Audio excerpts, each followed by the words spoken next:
Bonjour à tous, ravi de vous retrouver. Nous vous emmènerons sous le chapiteau de Parny-Filin dans l'Aisne avec ce spectacle de cirque familial de la compagnie Isis qui raconte l'histoire d'un jongleur du XIIIe siècle.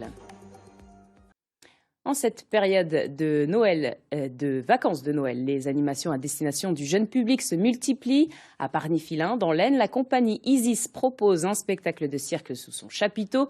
Une histoire de jongleur du XIIIe siècle. Paul Guillaumipo, Laurent Pénichou et Jules Ferron vous en disent un peu plus. Sous ce chapiteau, en plein cœur de l'Aisne, se raconte une histoire locale méconnue du grand public.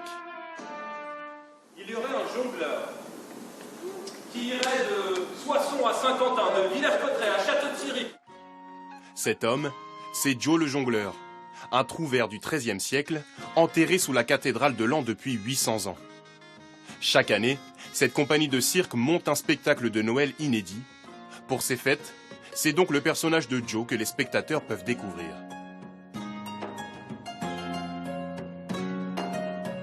C'est une histoire dont on sait assez peu de choses, simplement qu'il s'est fait moine, il a vu la Vierge Marie, donc ça paraît un petit peu étonnant et pourquoi pas farfelu. Et nous, avec notre créativité, on apporte des idées, on apporte notre imaginaire pour faire revivre cette histoire qui est très étonnante parce que c'est vrai qu'un jongleur enterré dans une cathédrale, ça interroge.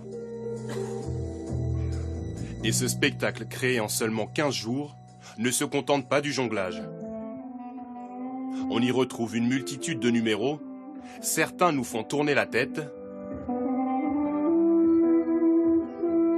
D'autres nous font chavirer et lever les yeux au ciel.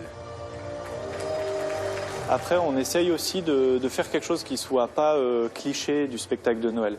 Donc là, l'histoire de Joe le jongleur, elle nous permettait de rentrer un peu dans cet univers de Noël, dans ce truc un peu miraculeux, mais sans avoir les lutins, le Père Noël et des trucs, bon, c'est sympathique, mais on n'avait pas envie de travailler là-dessus. Et à la fin de la représentation, le public, jeune ou moins jeune, salue le travail des 4 artistes. Parfait, c'était un bon dépaysement et ça m'a bien plu, c'est vraiment fort. En plus, un petit spectacle avec une histoire locale, donc ça c'est cool. Je trouve que c'était génial. Et qu'est-ce que tu as trouvé génial justement dans le spectacle? Il y a des choses... Le jonglage et le diabolo, ils ont bien fait. Et aussi dans les draps, j'ai bien aimé. Les artistes font très bien ce qu'ils doivent faire. Et il n'y a pas une seule erreur.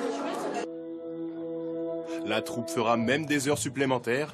Après Noël, elle se produira du 26 au 29 décembre prochain.